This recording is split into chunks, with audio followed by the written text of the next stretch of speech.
That's holiness right there. And it should be applied in everything, in the way that we dress. We ought not to dress in real fancy clothes, guys, and show our muscles and pump ourselves up and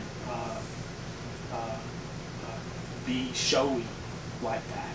But we should have a quiet, not noticeable appearance. And I think in the scriptures here, it's going to really come down on women, seemingly, about dress, because they are more prone to being showy. So just take a look if you take a look around today, even in today's day and age, and it's always been the same, women are more prone to showing themselves and wanting to dress up, put makeup on, braid their hair, fancy clothes, and what kind of shoes do you have, and you know, how much did that cost? You know, it's just a natural thing with women, more than it is with men. And call that what you want, but that's the truth. You know, I don't care about being all politically correct here, but it is what it is, and all you have to do is just take a look around. You know, women walking around in wet panties on the shores and in swimming pools, and whenever I go to the fitness club, it's unbelievable what a woman will show. I mean, it's just surprising even to me. So he addresses women here more so for that reason. Okay, as a Christian woman, you should not be like that, and guys should also be sober and quiet. All right. Likewise, ye husbands, dwell with them according to knowledge, giving honor unto the wife as unto the weaker vessel. According to knowledge, meaning understanding that you are in that same place in subjection to Christ as they are to you. So as we went over in the last videos, you should definitely keep that in mind, because he will repay you accordingly. Okay, how you treat your wife. So Titus, which is another apostle, chapter 2 again.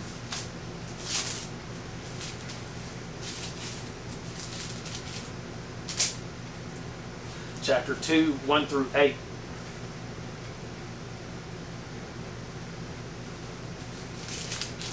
We're getting into holiness here. Speak thou the things which are suitable to sound doctrine, that the aged men be sober. Let's look at that word, sober.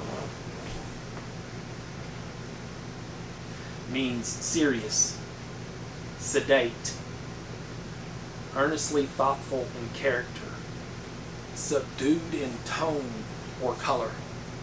So not being loud with your mouth or abusive with your mouth. And the same thing can be applied toward clothing. Subdued in tone or color. Not bright, garish, or flashy. Not exaggerated. That's sober. Not excessive. Like today, it's more applied toward drink.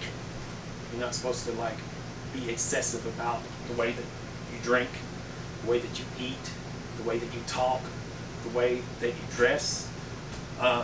In any application, we ought to be holy. And he goes on and confirms that. It says, the aged men be sober, grave, which means serious, temperate, moderate in indulging the appetites, not self-indulgent. You don't promote yourself. And in how much you eat. Like, you're not supposed to be fat. You know, you're supposed to be like skinny. You're not supposed to drink too much. As it says abstemious. You're supposed to abstain, especially in the use of alcoholic liquors. Temperate also means restrained in expression and conduct, and free from playfulness. So how you express yourself and what you speak and what you do ought to be restrained.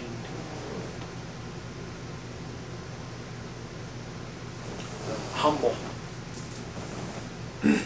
The aged women likewise, that they be in behavior as becomes holiness, not false accusers.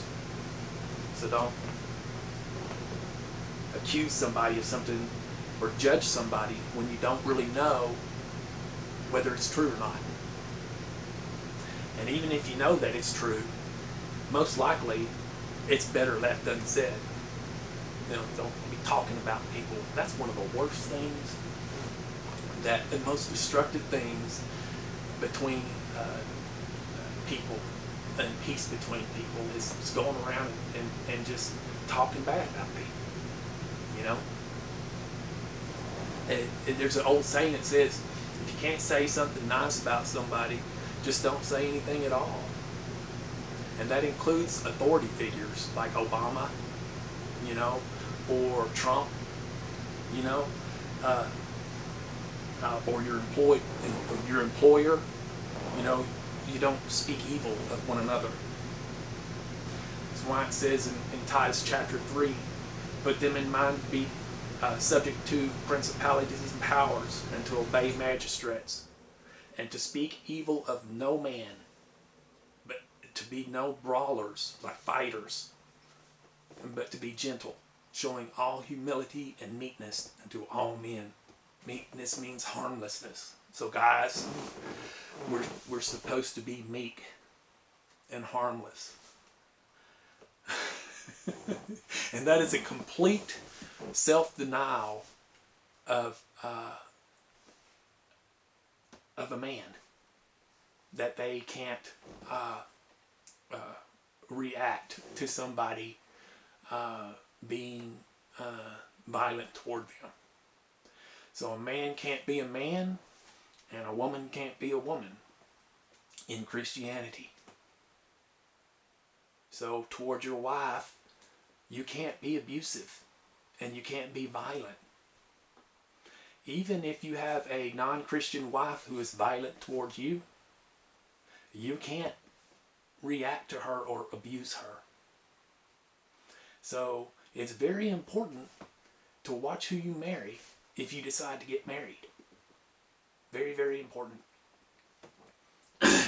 It's better to be single, because then you're not subject to to this as much. The aged women likewise, that they be in behavior as becomes holiness, not false accusers, not given to much wine, teachers of good things, that they may teach the young women. We're going to get into that in a minute. To be sober, to love their husbands, and to love their children. To be discreet. Discreet means to be careful about what you say and about what you do. To be discreet. Chaste. Chaste means pure and modest in nature and behavior. Sexually abstinent. Not indulging in unlawful sexual activity. Restrained and simple in style. Not ornate. Ornate means like if you a Christmas tree or something. It's really, really like dressed up.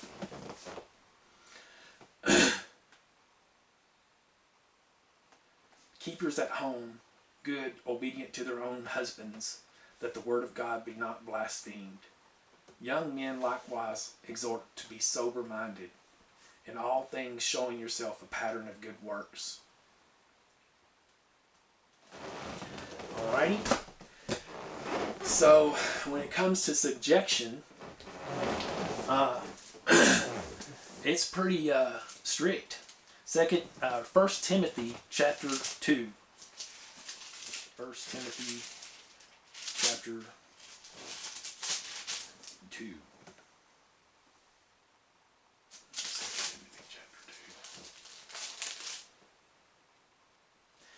It's concerning authority.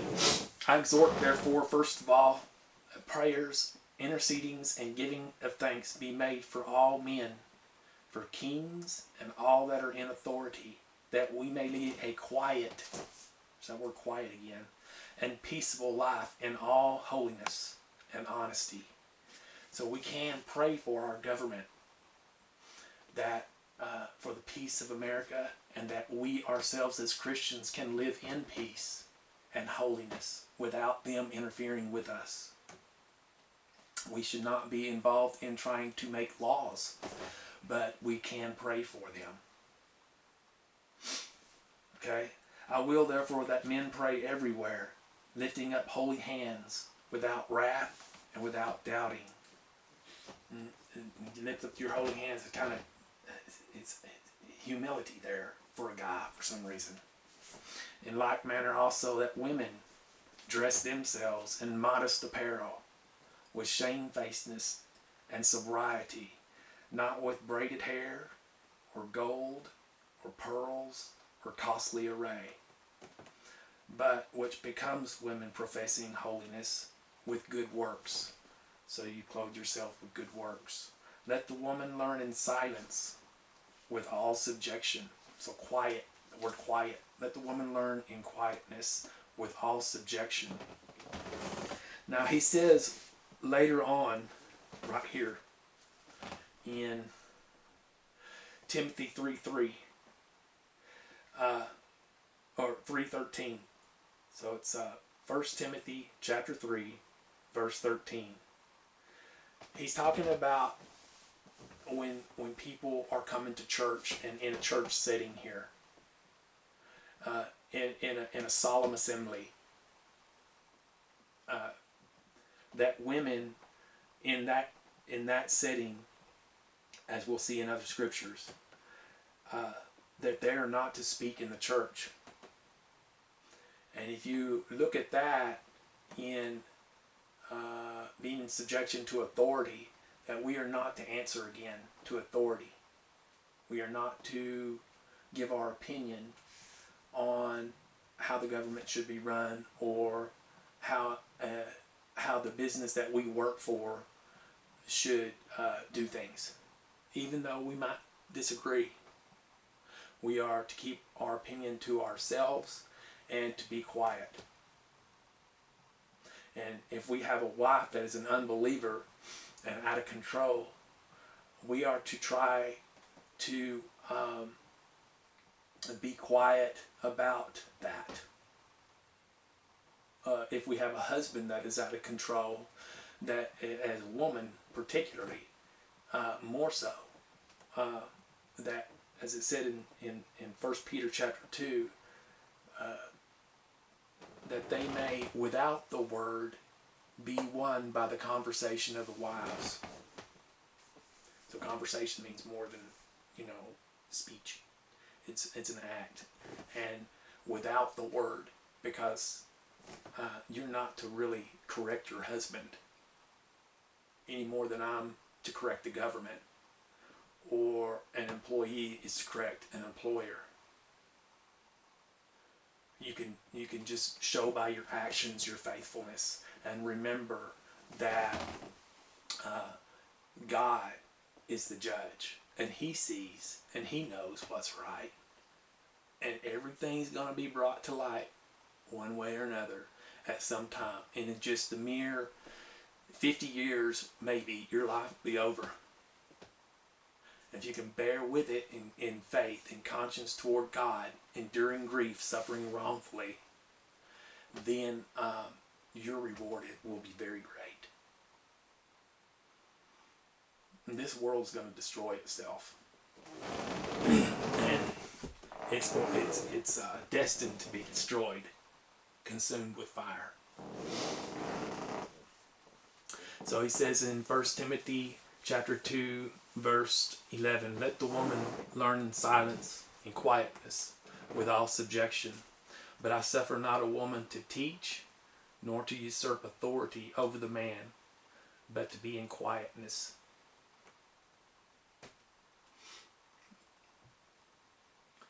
For Adam was first formed, then Eve.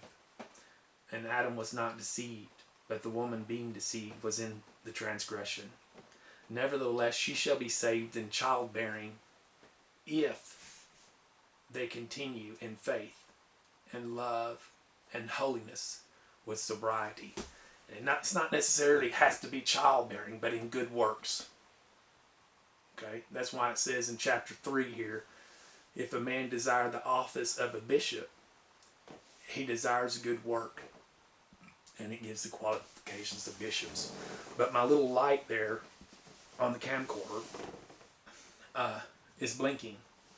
And so I wanted to get into other things about holiness and about the church setting as set out in 1 Corinthians 14. Let me hit that real quick. And we don't have to go into this again. 1 Corinthians chapter 14, 34 through 37. When it comes to a church setting, inside the church, when you're gathered together in the church, 14, 34 through 37 says, let your women keep quiet in the churches, for it is not permitted unto them to speak, but they are commanded to be under authority, as also says the law, which means the law of Moses. And if they will learn anything, let them ask their husbands at home, for it is a shame for women to speak in the church. If any man think himself to be spiritual, let him acknowledge that the things that I say are the commandments of the Lord. But if any man be ignorant, let him be ignorant. So in a church setting, a woman is not to usurp authority, as it says in Timothy, over the man, or to teach a man. And that's the church setting, and that's holiness. And that's authority concluded. Thanks for listening.